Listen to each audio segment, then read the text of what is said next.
This story came from a woman named Rachel. When I was 19, I worked part-time at a local bookstore. I usually had the afternoon and early evening shifts, but sometimes I stayed late for inventory. One Friday, we didn't finish until nearly 10:30 p.m. My car was in the shop, so I had to take the bus home. The stop was only 2 blocks from the store, right near a stretch of small businesses that were all closed for the night. The only light came from a street lamp that buzzed every few seconds, and I was the only person there waiting.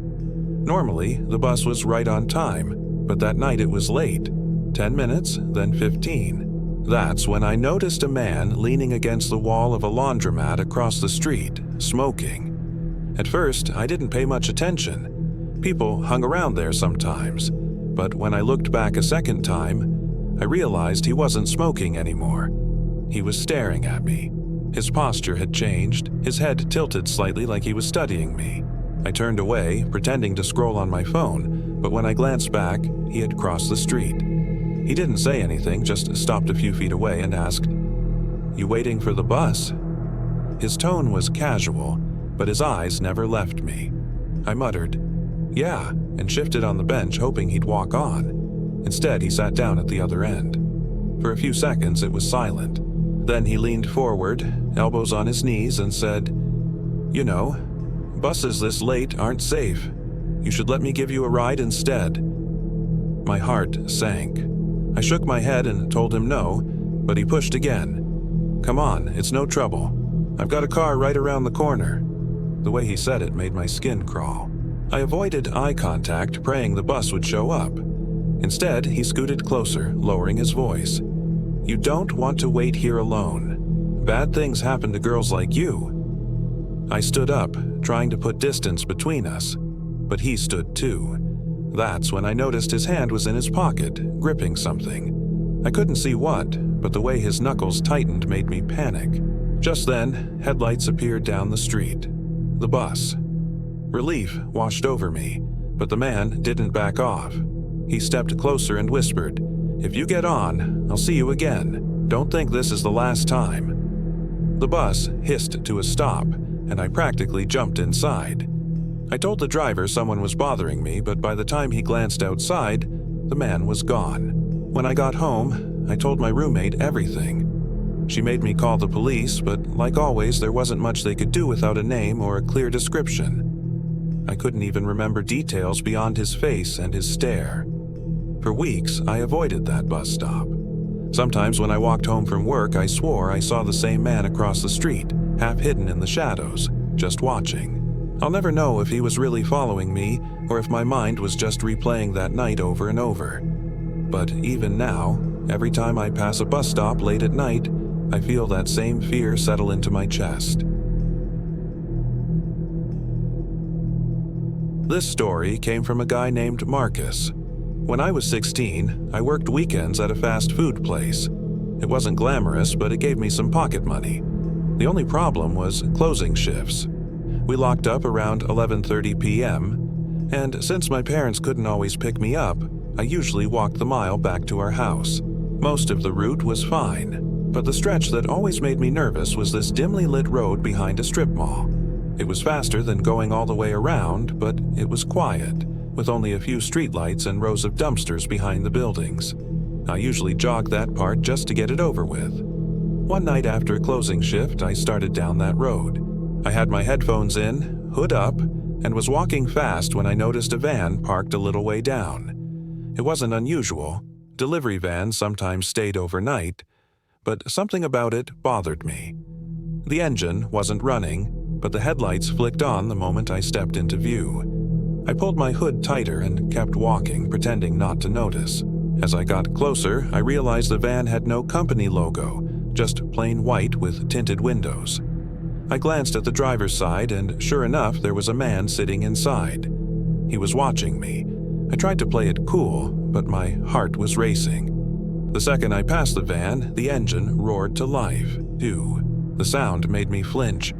I sped up, and so did he, rolling forward just a few feet behind me, keeping pace with my walk. Then the sliding door on the side cracked open. Not all the way, just enough for me to see movement inside. My stomach dropped. There was someone else in there. I ditched my headphones and sprinted. I could hear the van creeping behind me, not fast, just steady enough to let me know they were following. My legs were burning, and the only thing I could think was to make it to the gas station at the end of the road. I didn't even look back. I just ran like hell. When I burst through the doors of the gas station, the clerk looked up in surprise. I turned around, expecting to see the van pulling in after me, but it was gone. No headlights, no engine, nothing. Just an empty road like it had never been there. I tried to explain to the clerk what had just happened, but he shrugged it off, like maybe I'd spooked myself. When my dad finally came to pick me up, I didn't tell him the full story.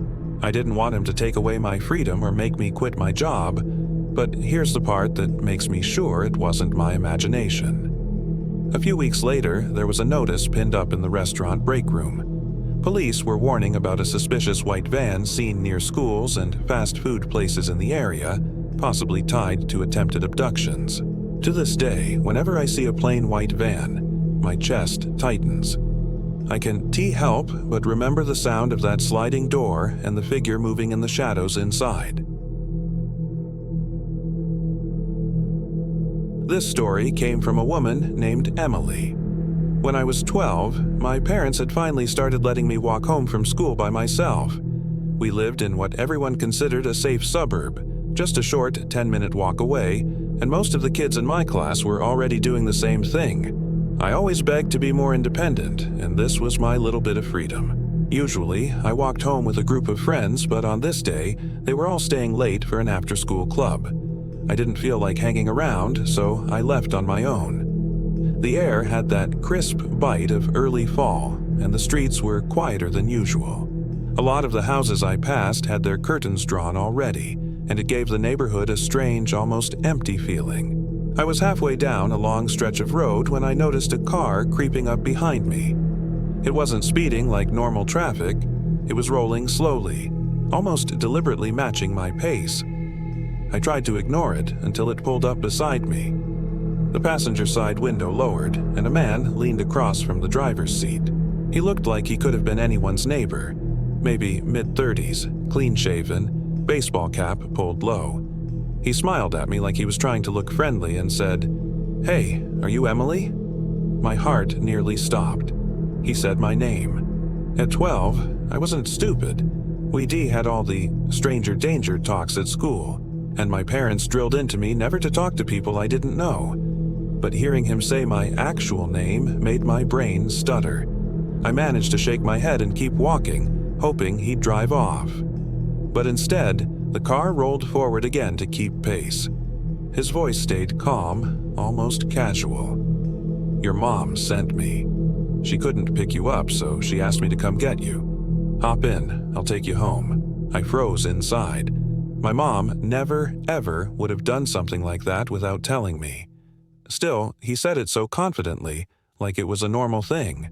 For a split second, I wondered if maybe I was wrong, if maybe this was somehow real. I forced myself to say, "No thanks," and kept walking. That's when his tone changed.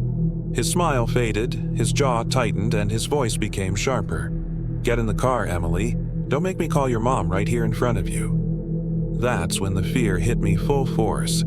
He wasn't just some random guy. He knew my name, and he was lying without hesitation. I clutched the straps of my backpack and sped up, nearly jogging now. My house was still blocks away, but I remembered there was a small corner store not too far ahead. The man revved his engine just a little and kept crawling beside me, repeating the same thing over and over.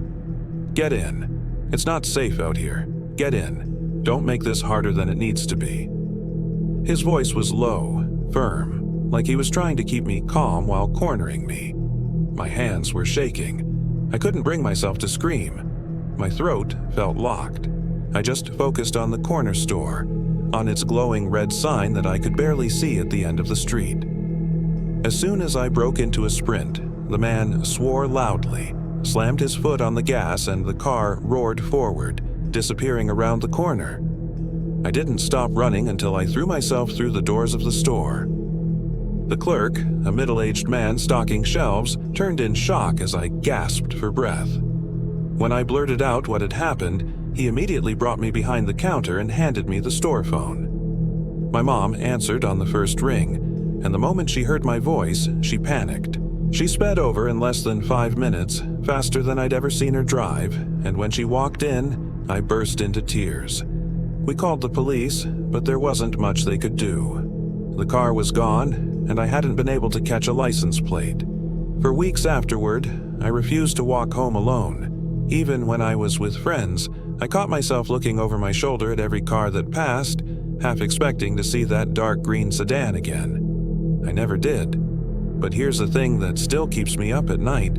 I never figured out how he knew my name. He didn't just guess, he said it like he was sure. To this day, I don't know if he heard it somewhere or if he'd been watching me long before that walk home.